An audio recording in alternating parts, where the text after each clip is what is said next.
Hi, I'm Stephanie Obregozo. Welcome to part 1 of my neck relief series. I decided to create this series because a lot of people are experiencing pain, discomfort, and tension in the neck and upper back area. And this is because a lot of us are spending a lot more time in front of a screen.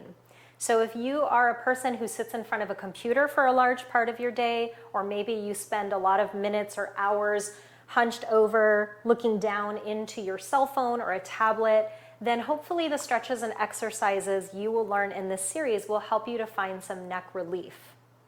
So we're going to start with neck CARS. CARS is an acronym that stands for Controlled Articular Rotations. So what we're going to do is we're going to take our neck only through its greatest range of motion to the exclusion of all other joints. So what does that look like? That means we're going to have to create some tension with the rest of our body from the neck down so that when we go through our greatest pain-free range of motion, our shoulders and our spine are not going along for the ride and getting involved. So CARS can be used as an assessment as well as a daily joint maintenance exercise. So today we're just going to be doing neck CARS. But before we get into the how-to, I just want to preface this by saying that we never want to push through any kind of pain or pinching when we're doing controlled articular rotations. So, for example, if you come into flexion, rotation, side bending, let's say here you feel a pinch in this closing side of your neck or your shoulder rather than an opening stretch on that opposite side. That is called a closing angle joint pain, and that is not something that you're going to want to push through. So if you experience that today, I would encourage you just to make your circle a little bit smaller so that you don't go through the painful range of motion. And further, you may consider working with a qualified rehabilitation specialist, like a functional range release practitioner, who can help you iron out that joint issue. Okay. So before we go into this exercise together, I'm going to show it one time with each of the head positions so you know what you're going to be doing. So we're going to create that tension through the entire body. You're going to root your feet down through the floor. You're going to get tall through your spine. Make 2 fists. Create that tension. Take a big breath in. And you're going to pack the air down into your abs here. So everything is turned on. Your muscles are activated. And then the first movement is cervical flexion. So the chin comes down toward the sternum as far as you can go.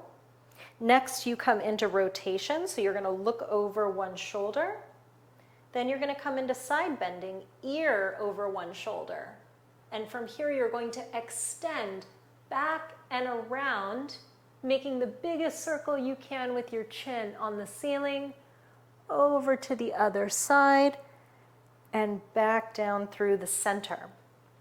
Okay, so in the beginning when you're learning these exercises, it may feel very choppy, like you're doing each movement separately, but the idea is to smooth it out and make it as smooth and as big of a circle as you can, of course, without going through any kind of painful ranges of motion. So let's go ahead and do one repetition together. You're going to irradiate, send your feet down through the floor, tighten up those quads, get tall through your spine, 2 fists. Take a big breath in. Pack that air down into your abs and chin comes down toward the chest. Look over your shoulder. Side bend, ear over the shoulder. Extend back and around. Over to the other side. Chin comes down and back down toward the chest. Good. Go ahead and shake that out. We're going to take a little bit of a rest before we hit the other side. Okay, so when you're ready, again, create that full body tension, irradiate, big breath in, pack the air down into your abs, chin down to the chest, look over the opposite shoulder, side bend, ear over the shoulder, extend, back and around, over to the opposite side, and chin comes back down toward the chest. Okay, so when you're doing this throughout your workday, you're going to do 2 to 3 repetitions in each direction. If you do this first thing in the morning, take the intensity down a little bit as your nervous system is waking up. Otherwise, you can do this as a workout. There are CARS workouts where you can really ramp that intensity up and really just be pushing for those ranges of motion, creating as much tension as you can. Just remember to go slowly and breathe with the movement. And it's always a good idea to videotape yourself so that you can see what you're doing in case you are getting some of that joint coupling with your shoulders or your spine. Okay, so that was neck CARS. Thank you so much for joining me today, and I will see you in part 2 for some stretches.